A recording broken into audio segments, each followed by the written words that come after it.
Dahil nga po kilala si Sir Jonathan Morales or former PIDEA agent Jonathan Morales na isa sa masugid at araw-araw na nandiyan sa EDSA or tuwing Biyernes nandiyan sa EDSA, ako umabsent pa ako, eh, right? Kung talagang hindi kaya ng katawan ko or may lakad ako or nasa malayo ako, katulad ngayong araw nasa Japan ako, I'm supposed to be there for them, 'no? Uma-absent ako, hindi ko mapipilit, eh. Next Friday nandiyan ako, kasi hodang ako'y arestuhin. Ah, 'di ba, aresto nila. Oh, baka matakot nila ako, eh, baka kapunin nila ako or what. Umamin ka, sinong promotor ng EDSA, si Duterte ba, yung anak ba o yung tatay? Ay kung ayaw mo puputulin namin ang lahat ng dapat putulin sa'yo. Baka gano'n 'no? Oh, si Sir Jonathan Morales present 'yan lagi, ever present sa EDSA, isa 'yun sa nakakabilib. Marami ring mga pumupunta diyan 'no, yung mga nagsalita na like sina Attorney Glenchong, sina Ka Eric, sina Dr. Lorraine Badoy, Cathy Binag, Jimmy Bondo, kung sino-sino, pero sila kasi minsan lang pumunta. Pero si Sir Jonathan Morales kahit noong June 12, hindi pa ako pabalik-balik diyan sa EDSA, nauuna na 'yan katulad ni Channel 167. So, ang ginawa yata ngayon ni Sir Jonathan Morales, pumunta lang saglit sa EDSA para kumustahin ang nangyayari doon, pero dumiretso kaagad sa presinto kung saan nakadetine or saan ikinulong si Channel 167. Rescue agad to the max. Ang alam ko kasi, iisang grupo sila, right? Si Sir Jonathan Morales at saka si Channel 167 ay parehong miyembro ng EDSA Friday Group. Pag-iinitan po talaga ang EDSA Friday Group dahil kahit maliit na grupo lang 'yan, matunog na ang kanilang pangalan. Dahil kauna-unahang bumaba 'yan diyan sa EDSA panahon June pa lang. Eh, November 26 nagsimulang dumagsa ang tao diyan. Yung ibang mga grupo diyan like Inday Cares, Duterte Defenders, I think yung MAD 'no, Mamamayan Ayaw sa Droga, and kung sino-sino pang mga malalaking grupo na Maka-Sara Duterte at Maka-Tatay Digong, ayan, lately na lang din sila bumaba. Pero ang nauna talaga diyan EDSA Friday Group, kahit na maliit na grupo 'yan, pag-iinitan at pag-iinitan pong talaga.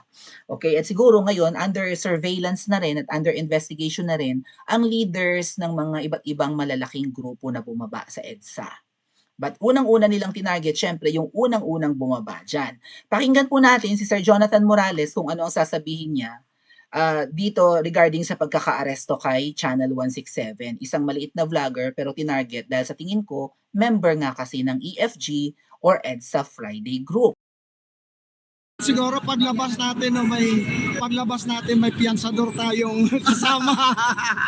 May magpapiyansa sa atin. Oo, may piyansador tayong kasama.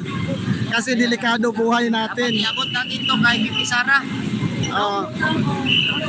Mga ganito mga pangyayari dito, sir, di ba?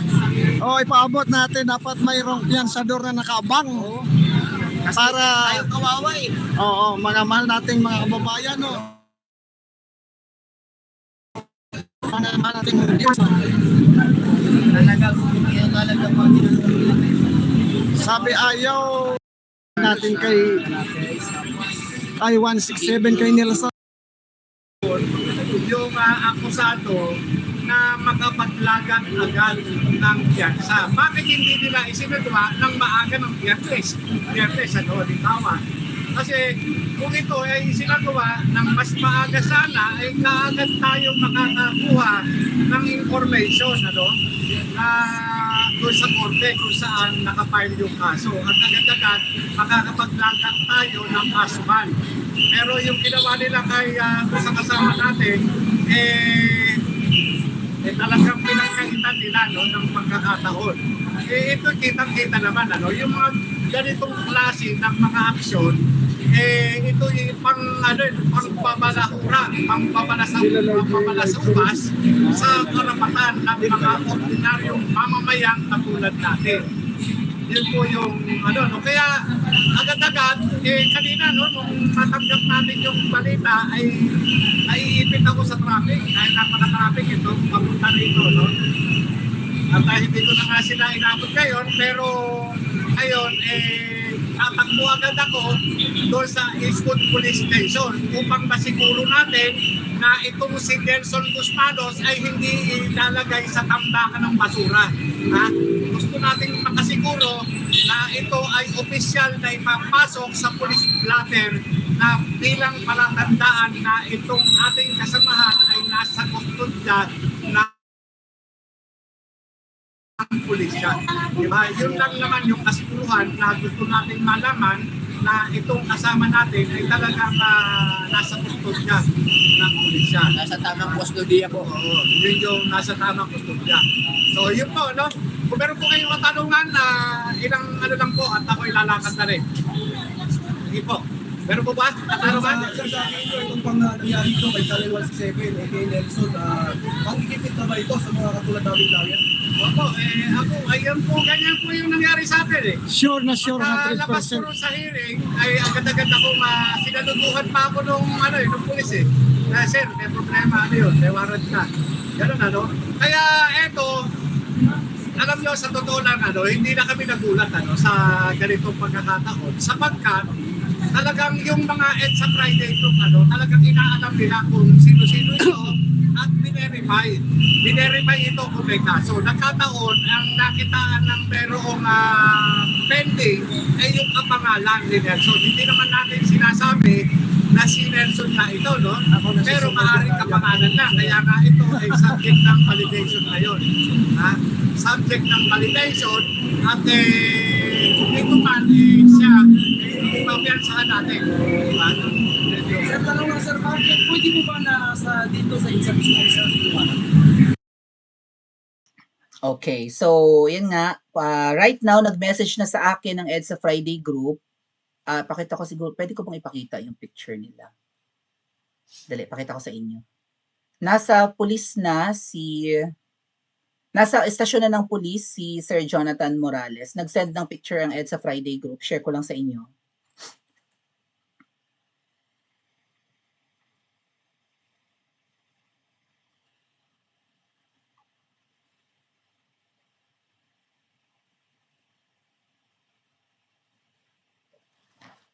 Okay, nasa estasyon na ng pulis si Sir JM or si Sir Jonathan Morales, dating PIDEA agent. Siya yung involved sa PIDEA leaks. Siya yung gumawa ng report, or siya yung tumanggap sa tao, confidential informant na dumating sa PIDEA para i-report na gumagamit ng ipinagbabawal na gamot si Dayunior, si Kuting Jr.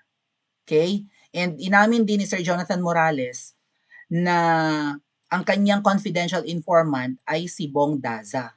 Si Bong Daza ay patay na.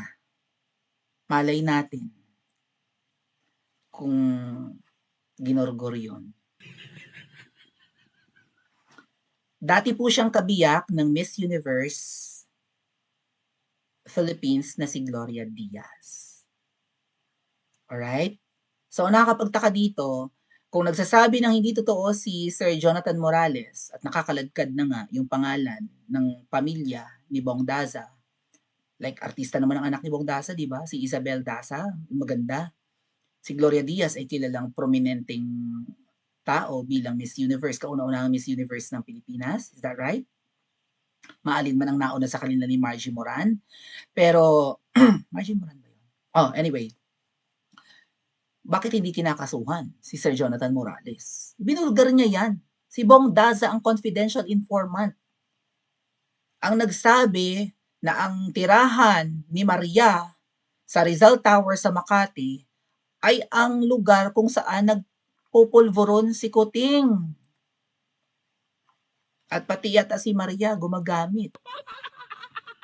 Well, at least according to, di ba, sa report na nag-leak nga, napapunta kay Miss Maharlika, vinlog ni Miss Maharlika, kaya napilitang lumabas itong pribadong tao na si former PIDEA agent Jonathan Morales. Salamat sir kasi nandyan ka kaagad sa police station kung saan nakakulong si Nelson. Again, target po talaga ang EDSA Friday group. Mag-iingat kayo, nag-message sila sa akin. Ang sabi ng miyembro ng isang EDSA Friday group, dito na tayo magpapasko sa kulungan. Also, masakit sa mata na makita mong na ang kasama mo ay nakaposas na alam mong walang kaso, visit talaga. Ang sabi pa ng isa, very butod ang style na ito. O, di ba alam ng EDSA Friday group? Very butod. Very Lisa Smugs ang style na ito, mga kababayan. Ah. So, kahit sinong grupo, hindi lang EDSA Friday Group, threat talaga so long as pumupunta kayo sa EDSA. So long as gaano man kaliit ang grupo nyo, say kayo ay grupo ng mga Muslim, ang daming Muslim na pumupunta dyan. Siguro dahil nga kababayan ni na VP Sara at ni Pangulong Duterte, di ba? Ang mga taga Mindanao at karamihan sa nasa Mindanao, mga Muslim, bumababa talaga sila sa EDSA. So either grupo kayo ng mga kababaihan, 'di ba? Grupo kayo ng mga singles for Christ or whatever, grupo kayo ng mga Muslim, grupo kayo ng LGBT. Pag bumaba kayo sa EDSA, threat talaga kayo sa mga bangag. Threat talaga kayo sa mga sindikato sa pamahalaan, sa mga buwaya, sa mga ahas. Lalo pat vlogger kahit kayo ay maliit. Okay, kaya takot na takot ang mga narinig niyo naman kanina sa sinasabi ng isang vlogger, dapat may naka-ready ng magpapiyansa sa atin 'pag inaresto tayo. Nagbibiro lang ang mga 'yan, pero deep inside kinakabahan na sila, nagsisipag-message na nga, "Maya ko na lang po kayo replyan." Okay, mga kapatid? O parang parang sinasabi din nila na, "Wag ka na umuwi dito, Maui, kasi for sure ikaw ang susunod nito." Pero kung matatakot kami, Diyos ko, talagang namnamin niyo yung kantang Impossible Dream. Nandun yan eh, yung bawat lyrics nun. Huwag niyo nang isipin na paborito ng mga dilaw yung kantang Impossible Dream. Makikita niyo diyan, no? Lalo yung lyrics na ano, yung ano ba yun, yung to be brave where the brave dare not go. Yung 'di ba, yung nagiging yung pinipilit mong maging matapang at pumunta doon sa lugar na kung saan ay hindi man lang nga mapuntahan ng iba pang mas matapang kaysa sa'yo. It's an impossible dream, really. Right? Itong pangarap nating makalaya sa mga demonyo sa pamahalaan, it is an impossible dream. Pero kung hindi namin lalakasan ang loob namin, ay yung iba ngang matatapang diyan at mga siga-siga, mapapolitiko, mapaartista, mapakilalang personalidad, hindi sila bumababa sa EDSA.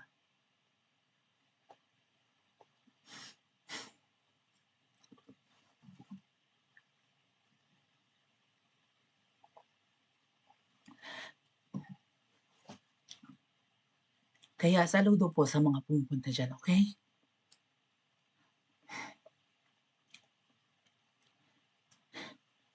Ayun lang po, maraming salamat. Salamat po sa mga nagpapakulay, nag-send sa ating GCash. Lakasan niyo lang po ang inyong loob kasi yung ibang matatapang parang hindi naman sila totoong matatapang eh. Tayo lang mga ordinaryong naglalakas loob diyan sa EDSA. So, again po, kahit ako nasa malayo, hindi ko maiwasan, dapat nagagala nga ako ngayon eh. Hindi ako tumuloy, naapektuhan ako sa nangyayari sa EDSA. So, yeah, lakasan lang po natin ang ating loob, matatapos din tong lahat. May maaawa din sa atin, okay? Kung ayaw ng ibang malalaking grupo at matatapang na taong bumaba diyan, tayong maliliit, lakasan natin ang ating loob, huwag tayong matakot. Lalong-lalo na po yung mga vlogger na nandiyan, balang araw may maaawa din sa atin. Marami pong salamat.